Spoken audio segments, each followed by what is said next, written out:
Hello and welcome to Real Estate Simplified. I'm Seth Ferguson. On today's show, how is coronavirus impacting landlords and tenants?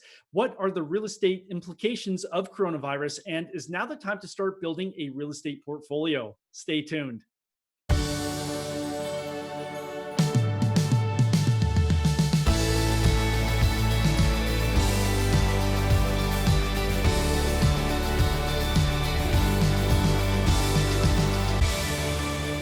Welcome back to Real Estate Simplified. I'm joined in studio, or actually not in studio, through Zoom because of coronavirus by Sarah Larbi, real estate investor. Sarah, welcome to a special Corona edition of Real Estate Simplified. Thanks for the invitation. I'm happy to be here. Second time around. First time was in your actual location, and right now I'm at my cottage. Yeah, lucky to be you. So, Sarah, you're a landlord and you do lots of real estate training. I've seen a lot of rent surveys recently published. Some landlords are collecting 100% of rent. Some landlords are at 80%. Some are even lower at 75. For your personal portfolio, how have you found rent collection with Corona? So far, April, everybody has paid. One was about $200 short, and they've been with us since about 2014, 2015. And I do believe that they're going to be paying back. It was probably she was so scared of what I was going to say. But personally for me, I think it goes down to having great relationships with the tenant, great communication, and having really thorough screening processes. But it's not always the case. And unfortunately, I've been talking to a lot of people and a lot of my friends that are also investing. They're not all in the same boat. And May and June are also going to be different stories. Yeah, and like you alluded to, we are recording this right now, April 22nd, and April came, April was pretty good for rent collection, but now people have been off work for about a month now. What do you see happening in May and June, like you just said? It's going to be interesting. I think this is where the rents that are really high you're gonna have people that are going to struggle. So you're looking at Toronto. So I mean, if you've got an investment property and it costs you 6, 7, 800,000, and all of a sudden you're getting 25 to 3,500 a month, but the CERB payments are about 2,000. Well, you still need food, you still need to pay other bills and other things, and so there may not be enough for rent if those people were living paycheck to paycheck. Now, if you were an investor and you bought an hour and a half, 2 hours away from a big market center, as an example, and your rent maybe was anywhere between 15 to 2,000, well, a family of two people collecting CERB, if they don't have jobs, you have a little bit more ability to collect at that point in time.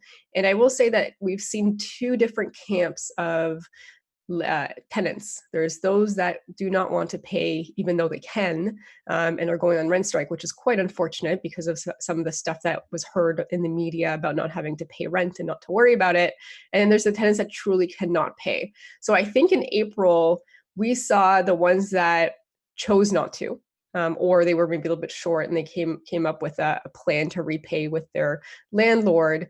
May is going to be a little bit, more difficult because I think we're going to see still those ones from April that chose not to pay, because those are a lot of them that are on the rent strike, as an example, and they're kind of egging each other on to do the rent strike. In April, they decide not to pay. I mean, it's going to be the same thing for May, but we're going to see a little bit more, in my opinion, people that just cannot fully, whether it's partial payment or no payment at all, the longer this goes. Yeah.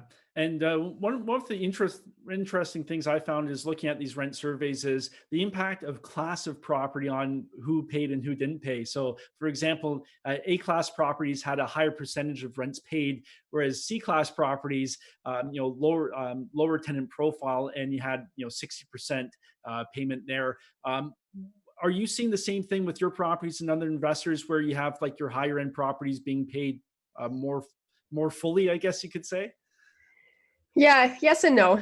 I would say when you have tenants that are even in B classes or C classes, and they've been tenants for life and they really know how to be tenants, they likely know the system, and then they can choose whether or not they want to pay, or they can choose whether or not they're like, well, the landlord tenant board is closed and there's already about a 7-month delay to begin with before it closed. So now if I don't want to pay and I want to stay in my unit, I can probably get away with 12 months plus.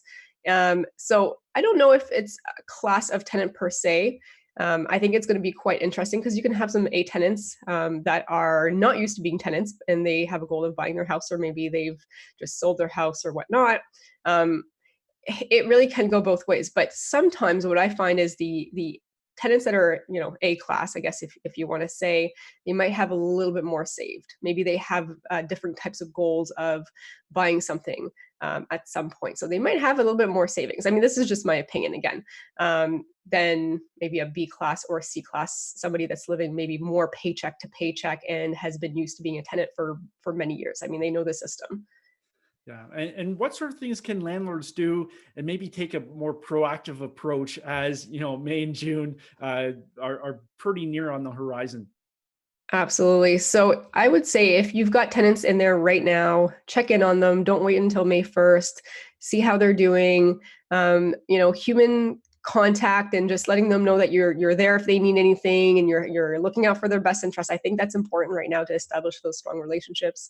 And for my tenants, I've reached out to them and I basically suggested if they need any food or if they want to, if they need any help with any non-rent items. And so AKA, do you need any help on food? Or I'd be more than happy to send you like a shipment of something. They're like, no, we're good. Thank you.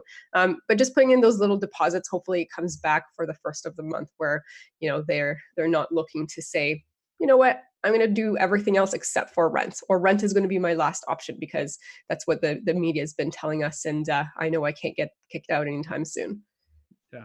And this is a really great example of why a landlord needs to have some sort of emergency fund for when things go wrong. How many months of rent should a residential landlord have just as a backup? Yeah, I mean, for me, it's anywhere between 3 to 4 months of expenses in an account per property.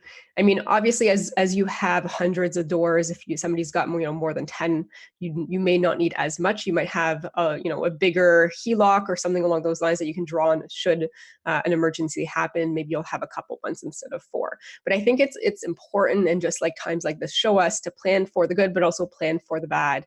And all of this, I would say, also goes back to right now, if somebody has a vacant unit, well, there's a few things that I would say. You may not want to fill that necessarily, right? Especially with the wrong tenants. But you also want to make sure that the tenants that are coming in are still going to be able to pay you month 2, month 3, month 4. So maybe offering them if they're comfortable with paying more than just first and last, as an example. But also looking at like proof that they have the ability to pay after they're in and after you've given them the key. I also want, personally for me, as part of my screening process, I do want the proof that they've paid or they've made an arrangement to pay for March, April, May, and June. Even if this is a year from now, there's a lot of tenants striking. And my concern is they're going to come into my property and they're going to, play the same games. But the people that are playing the games right now, they shouldn't be, allowed to just go to the other person and do something else. And they need to be stopped, in my opinion. Yeah. So I think at the end of the day, guys, just like cover your butts and just to make sure that at the end of the day, you do your due diligence and your thorough screening process, and you inspect that they've paid during these months or that they've made plans with their landlords to pay. Yeah. Good stuff and good advice. Well, coming up after the break, the coronavirus impact on the real estate market. Stay tuned.